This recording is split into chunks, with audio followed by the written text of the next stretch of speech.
अस्सलामुअलैकुम। I am Mohammad Wasim Nawaz और आज का जो हमारा टॉपिक है वो है माइटोसिस। माइटोसिस की अगर हिस्ट्री देखी जाए तो माइटोसिस एक ग्रीक वर्ड माइटोस से निकला है। ग्रीक वर्ड्स में माइटोस के मैनी हैं थ्रेड लाइक स्ट्रक्चर्स। तो ये थ्रेड लाइक स्ट्रक्चर्स जो हैं, ये धागानुमा साख्तें जो हैं, फर्स्ट टाइम वाल्टर फ्लेमिंग ने जो है एनिमल सेल्स में देखी, फिर स्ट्रासबर्गर ने जो है प्लांट सेल्स में देखी। स्ट्रासबर्गर ने यही धागानुमा साख्तें देखी प्लांट सेल में। कब? सेल डिवीजन के दौरान। कब? सेल डिवीजन के दौरान। और फ्लेमिंग ने जो है वो एनिमल सेल्स में देखी सेल डिवीजन के दौरान। तो इसी बुनियाद पे फर्स्ट टाइम जो है वाल्टर फ्लेमिंग ने जो है इसी प्रोसेस को माइटोसिस प्रोसेस का नाम दिया। किस बुनियाद पर? थ्रेड लाइक स्ट्रक्चर्स की बुनियाद पर। अगर हम माइटोसिस की डेफिनेशन देखें तो माइटोसिस एक सेल डिवीजन की एक ऐसी किस्म है, एक ऐसी टाइप है जिसमें एक पेरेंट सेल जो है वो इस तरह खुद को डिवाइड करता है कि उससे जो दो डॉटर सेल्स बनते हैं उनमें क्रोमोसोम्स की जो तादाद होती है वो पेरेंट सेल जितनी ही रहती है। फॉर एग्जांपल, अगर एक पेरेंट सेल जो है वो सेल डिवीजन के प्रोसेस के दौरान माइटोसिस प्रोसेस से गुजरता है तो उससे दो डॉटर सेल्स बनेंगे। कितने डॉटर सेल्स बनेंगे? दो डॉटर सेल्स बनेंगे। अब अगर पेरेंट सेल में क्रोमोसोम्स की तादाद 4 है तो डॉटर सेल में भी क्रोमोसोम्स की तादाद कितनी होगी? हर डॉटर सेल में क्रोमोसोम्स की तादाद 4 होगी। तो ऐसा प्रोसेस जिसमें एक पेरेंट सेल जो है, ऐसा सेल डिवीजन जिसमें एक पेरेंट सेल डिवाइड होकर दो डॉटर सेल बनाता है और डॉटर सेल में क्रोमोसोम्स की तादाद जो है वो पेरेंट सेल जितनी ही रहती है, तो ऐसे सेल डिवीजन्स को हम कहते हैं माइटोसिस। तो इस बुनियाद पर हम इसकी ये डेफिनेशन कर सकते हैं, the cell division, the type of cell division in which one parent cell divide into two daughter cells and both daughter cells receiving the same number of chromosomes like their parent cells called mitosis process। अब mitosis process की stages पे आते हैं। तो mitosis process जो है वो दो स्टेजेस में जो है वो कंप्लीट होता है। कौन कौन से स्टेजेस हैं जी? Karyokinesis stage and cytokinesis stage. Karyo mean nucleus, cyto mean cytoplasm. अब जो स्मॉलर कंट्रोलर एरिया है, जो सेल का जो कंट्रोलर सेंटर है, क्या है जी? न्यूक्लियस है। अब जब न्यूक्लियस जो है सेल डिवीजन के दौरान डिवाइड होगा तो इस प्रोसेस को हम क्या कहेंगे? कैरियोकाइनेसिस प्रोसेस कहेंगे।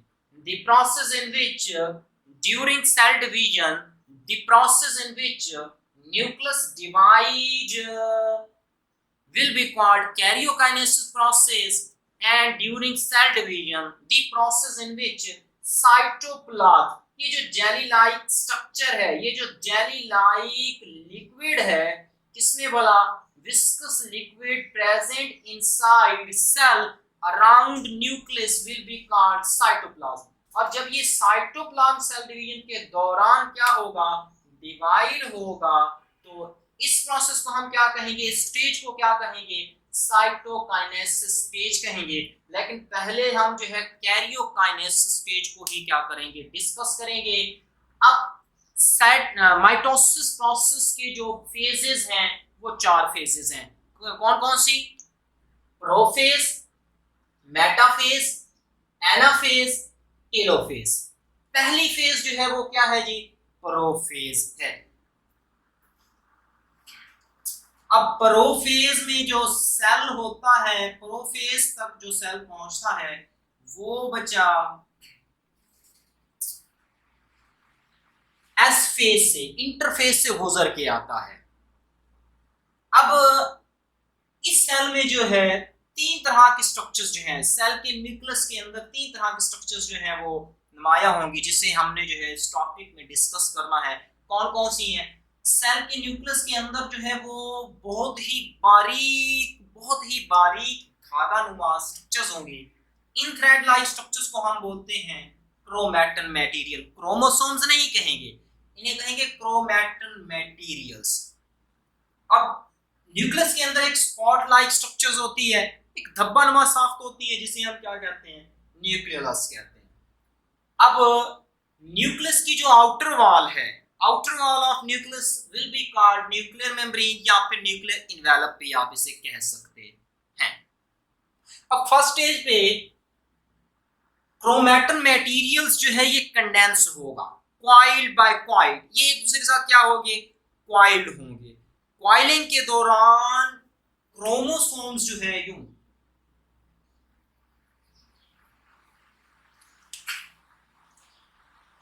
क्रोमोसोम्स जो है क्वाइलिंग के दौरान क्रोमैटन मटेरियल्स जो है ये क्रोमोसोम्स में चेंज हो जाएगा। अब ये जितने भी क्रोमोसोम होंगे, सेल में जितने भी क्रोमोसोम होंगे, वो सारे के सारे किस फॉर्म में आ जाएंगे? सिस्टर क्रोमेटिड्स के फॉर्म में आ जाएंगे। जब क्रोमोसोम्स कंडेंस, जब क्रोमैटन मटेरियल कंडेंस हो जाएगा, तो उसके बाद ये न्यूक्लियर इन्वेलप जो है वो डिसअपीयर हो जाएगी। न्यूक्लियर इन्वेलप भी डिसअपीयर हो जाएगी, जो स्पॉट लाइक स्ट्रक्चर न्यूक्लियस है वो भी क्या हो जाएगा? डिसअपीयर हो जाएगा। अच्छा, सेंट्रियोल्स जो कि न्यूक्लियस के बाहर जो है पड़े होते हैं, वो अपनी कॉपीज बनाएंगे। क्रोमोसोम्स, सिस्टर क्रोमोसोम्स, और दूसरी तरफ जो है सेंट्रियोल्स जो है, सेंट्रियोल्स जो हैं ये अपनी कॉपीज बनाएंगे। जब ये सेंट्रियोल्स अपनी कॉपीज बनाएंगे तो इनमें से एक सेट जो है सेंट्रियोल्स का वो अपोजिट पोल की तरफ जो है वो मूव कर जाएगा। और हमने पहले भी बात की है, जब क्रोमैटन मटेरियल जो है वो कंडेंस हो जाएगा तो न्यूक्लियर इन्वेलप और इसके अलावा न्यूक्लियस जो है वो डिसअपीयर हो जाएंगे। अब इस स्टेज में जो है ये भी प्रोफेज ही चल रहा है। इस स्टेज में जो है, इस हालत में जो है सेंट्रियोल से जो है तीन तरह की धागानुमा साफ्तें जो हैं वो अराइज होंगी। कितनी? 3 types of thread like structure arise from each set of centrioles. अब तीन तरह की धागानुमा साफ्तें जो हैं वो सेंट्रियोल से जो है वो क्या होंगी? अराइज होंगी। पहले नंबर पे तो यूं इस तरह की ये छोटी छोटी धागानुमा साफ्तें, ये स्मॉलर थ्रेड लाइक स्ट्रक्चर्स जो हैं अराइज होंगी सेंट्रियोल से। अब ये जो स्मॉलर थ्रेड लाइक स्ट्रक्चर्स हैं इन्हें जो है हम बोलते हैं एस्टर्स या फिर astral microtubules. The smaller structures arise from each set of centrioles called astral microtubules. अब दूसरी तरह की जो दूसरी धागानुमा स्ट्रक्चर्स हैं, दूसरी जो थ्रेड लाइक स्ट्रक्चर्स हैं, वो दोनों सेंट्रियोल से अराइज होंगी और आपस में कोलैप कर जाएंगी, आपस में अटैच हो जाएंगी, आपस में मिल जाएंगी। यहाँ से भी थ्रेड लाइक स्ट्रक्चर्स जो हैं वो क्या होंगी? अराइज होंगी। यहाँ से भी जो है वो थ्रेड लाइक स्ट्रक्चर्स जो है अराइज होंगी और ये आपस में क्या है जी? मिल जाएंगे। इसी तरह यहाँ से भी जो है थ्रेड लाइक स्ट्रक्चर्स निकलेंगी और ये आपस में मिल जाएंगी। तो those thread like structures arise from each set of centrioles and meet to each other, attached to each other, called polar microtubules. In microtubules को हम नाम देते हैं polar microtubules। microtubules। अब जो तीसरी धागानुमा साफ्तें जो हैं, जो तीसरी किस्म के धागे हैं, वो भी इन्हीं सेंट्रियोल से अराइज होंगे, लेकिन वो आपस में कोलैप, वो आपस में अटैच नहीं होंगे। हमने यहाँ पे बात की थी कि क्रोमैटिन मटेरियल्स जो है ये कंडेंस होकर किस फॉर्म में आ जाता है, हर क्रोमोसोम्स का जो ये स्फेरिकल पार्ट होता है दरमियान में, इसे हम क्या बोलते हैं, सेंट्रियोल बोलते हैं। इसे हम क्या बोलते हैं, सेंट्रियोल्स बोलते हैं।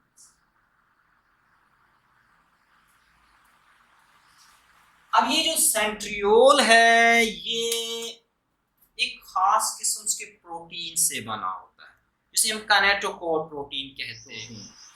अब ये काइनेटोकोर प्रोटीन्स जो हैं, ये जो तीसरी तरह के थ्रेड लाइक स्ट्रक्चर्स निकलते हैं, ये क्रोमोसोम्स के काइनेटोकोर सेंट्रियोल वाले पार्ट्स पे, सेंट्रियोल पे आकर क्या होते हैं, अटैच होते हैं, जिस जो किस चीज से बने होते हैं, काइनेटोकोर प्रोटीन से बने होते हैं। अब ये धागे यहां से निकलेंगे, आपस में नहीं मिलेंगे, कहाँ मिलेंगे, काइनेटोकोर पार्ट ऑफ क्रोमोसोम्स या सेंट्रियोल, सॉरी सेंट्रोमेयर भी कह सकते हैं।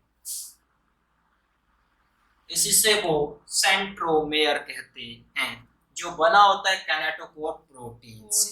अब क्रोमोसोम्स या फिर हम सेंट्रोमेयर भी कह सकते हैं।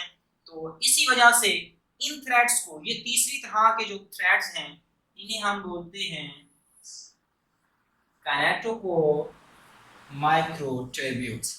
क्या बोलेंगे, काइनेटोकोर माइक्रोट्यूब्यूल्स। अब प्रोफेज के यहां तक हमने पढ़ लिया है। यहां तक जो है हमारे पास तीन तरह के जो है धागानुमा साख्तें आई हैं। कौन कौन सी, एस्ट्रल माइक्रोट्यूब्यूल्स, जो छोटी छोटी धागानुमा साख्तें हैं, जिन्हें हम क्या कहते हैं, एस्ट्रल्स माइक्रोट्यूब्यूल्स कहते हैं। दूसरे लंबे धागे हैं, लार्जर थ्रेड लाइक स्ट्रक्चर्स हैं, वो थ्रेड लाइक स्ट्रक्चर्स जो निकलती तो है सेंट्रियोल से और आपस में मिल जाती हैं, उन्हें क्या कहते हैं, पोलर माइक्रोट्यूब्यूल्स कहते हैं। दूसरी वो धागे जो काइनेटोकोर ऑफ क्रोमोसोम्स पे अटैच होते हैं, उन्हें क्या कहते हैं, काइनेटोकोर माइक्रोट्यूब्यूल्स कहते हैं। अब ये काइनेटोकोर माइक्रोट्यूब्यूल्स और पोलर माइक्रोट्यूब्यूल्स को हम, काइनेटोकोर माइक्रोट्यूब्यूल्स और पोलर माइक्रोट्यूब्यूल्स कलेक्टिवली हम जो है क्या बोलते हैं,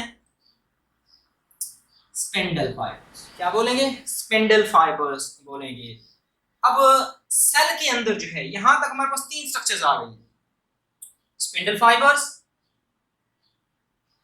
centrioles, astromicrotubules. Asters, spindle fibres, centrioles. अब सेंट्रियोल्स, स्पिंडल फाइबर्स और एस्टर्स जो हैं, ये क्या बनाते हैं, एस्टर्स, और इसके अलावा सेंट्रियोल्स, ये तीनों चीजें मिलकर एक अपरेटस सेट करती हैं, जिसे हम माइटोटिक अपरेटस का नाम देते हैं। इसका नाम देते हैं माइटोटिक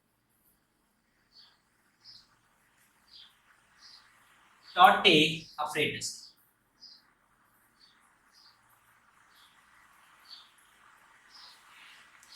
ठीक हो गया। यहां तक माइटोटिक अपरेटस के बनने तक प्रोफेज प्रोसेस जो है कंप्लीट हो जाता है। इससे अगला मरहला जो है वो शुरू होता है जी मेटाफेज का। प्रोफेज हमारी कंप्लीट हो गई है। When mitotic apparatus will be formed, first phase of mitosis will be complete out, which we say that prophase यहाँ तक क्या हो जाएगी, कंप्लीट हो जाएगी। एक बार जो है मैं आपको दोबारा रिवाइज करवा देता हूँ कि माइटोसिस क्या है। Mitosis is a Greek word, it is taken by a Greek word mitos mean thread like structures. First time these thread like structures seen by Walter Fleming in animal cells, and Strasburger these thread like structure was seen by Strasburger in plant cell, when during cell division process. So that's why Walter Fleming given the name this process mitosis. If we see about the definition of mitosis is here, type of cell division, sorry मैंने यहाँ पे cell division नहीं लिखा, type of cell division in which type of cell division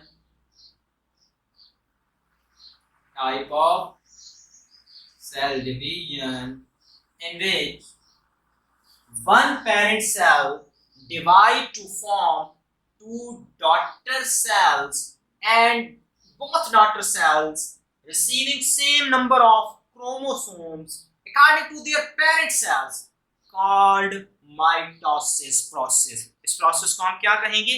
Mitosis process कहेंगे बच्चा. Stages of mitosis, two stages हैं. Karyokinesis process, karyokinesis stage, cytokinesis stage. Karyokinesis पे आते हैं तो न्यूक्लियस की जो डिवीजन है, सेल डिवीजन के दौरान जब न्यूक्लियस डिवाइड होता है तो इस स्टेज को हम क्या कहते हैं? Karyokinesis stage. और सेल डिवीजन के दौरान जब साइटोप्लाज्म डिवाइड होता है तो साइटोप्लाज्म की डिवीजन को हम क्या कहते हैं? साइटोकाइनेसिस कहते हैं. अब यहाँ पे हमने जो है पहले भी आपको जो है ना रिवाइज करवा दिया गया है कि जो माइटोसिस में पेरेंट सेल डिवाइड होगा, माइटोसिस में जो पेरेंट सेल डिवाइड होगा वो कितने डॉटर सेल बनाएगा? 2 डॉटर सेल्स बनाएगा. और पेरेंट सेल की निस्बत डॉटर सेल में क्रोमोसोम्स जो है वो पेरेंट सेल जितने ही रहेंगे. फॉर एग्जांपल यहाँ पे अगर 5 क्रोमोसोम्स हैं तो दोनों डॉटर सेल में क्रोमोसोम्स कितने होंगे? 5 ही होंगे. फेजेस पे आ जाते हैं तो फर्स्ट स्टेप क्या है जी? प्रोफेज है. In prophase cell having nucleus, spot like structure in nucleus, which we say that nucleus. Outer wall of nucleus is nuclear membrane. Smaller thread like structures inside nucleus called chromatin material. At first stage these smaller structures, these thread like structure, which we say that chromatin material condense to form chromosomes. Chromatin material condense होकर क्या बनाएगा? Chromosomes बनाएगा. Next जो है when chromatids will be formed, when sister chromatids will be formed. जब sister chromatids जो है वो बन जाएंगे तो उसके बाद जो है nucleus will be disappear, nuclear envelope will be disappear. We know that each cell having centrioles behind their nucleus. Nucleus के करीब जो है centrioles मौजूद होते हैं. जब nuclear envelope जो है वो disappear हो जाएगी, nucleus disappear हो जाएगा, chromatin materials जो है वो condense होकर sister chromatids की फॉर्म में आ जाएंगे. तो तब जो है centrioles जो है ये अपनी कॉपीज बनाएंगे. ये सेंट्रियोल्स क्या बनाएंगे? सेंट्रियोल्स अपनी कॉपीज बनाएंगे. अ सेट ऑफ सेंट्रियोल्स जो है एक सेंट्रियोल्स का एक सेट जो है वो दूसरी तरफ क्या कर जाएगा? मूव कर जाएगा. अब इस स्टेज पे जो है सेंट्रियोल से, हर सेंट्रियोल से जो है from each centrioles 3 types of thread like structures arise. First stage पे smaller thread like structures arise from centrioles called esters or estral microtubules. The smaller thread-like structures arise from each centriole are called esters or estral microtubules, and the larger microtubules are larger thread-like structures which arise from each centrioles and attach to each other, called polar microtubules. And third types of thread-like structures are those thread-like structures arise from each centrioles not attached to each other but attached on kinetochore part of chromosome. Kinetochore part of sister chromatids will be called kinetochore microtubules.